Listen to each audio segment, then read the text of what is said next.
Hello, everyone. Welcome to my vlog.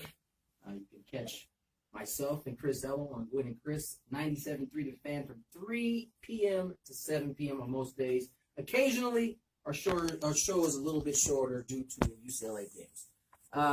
But again, thanks for joining me again this week. My subject this week is on player-media relations. We've seen a few blow-ups in the past couple weeks.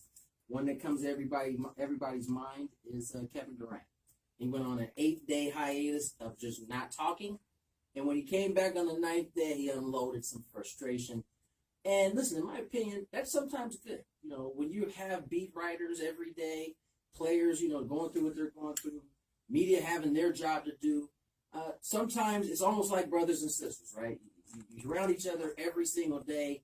Sometimes you need to have one of those blow-ups to kind of start from scratch. And the very next time KD was out there, you saw a lot of smiles. You saw him much more approachable or willing to take questions that maybe the previous 8 days he wasn't able to take.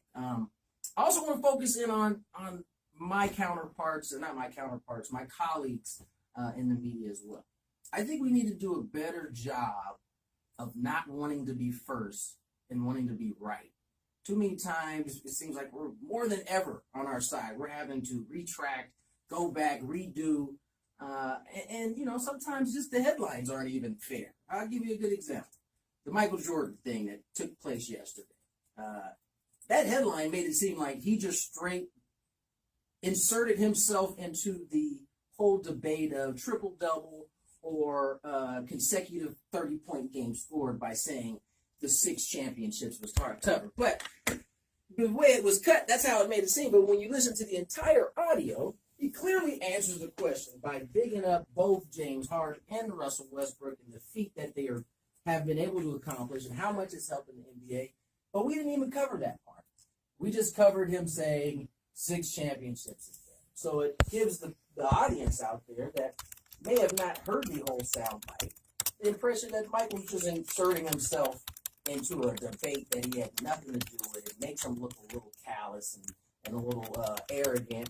But that wasn't the case. If anything, he was inserting some comedy into this whole debate by dropping the 6 championships thing. But on the flip side of that, players got to be a little more willing to not be as sensitive as you guys are sometimes. And it's part of the job. Look, we as the media members have a job.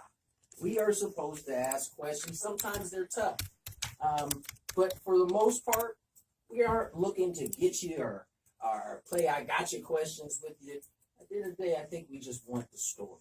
And the story can't be completed without hearing from the athlete or the person, the subject that the story is on. So I just want us to work a little bit better together. It just seems like things get a little testy, although I do agree that some of it's needed. You just got to have some disagreement sometimes so that you can, it's almost like taking one step back to take 2 steps forward. That's how I kind of look at it. But nevertheless, we'll continue to keep working on our end, the media side players. I hope you guys do the same. Thanks for joining the vlog. See you guys next week.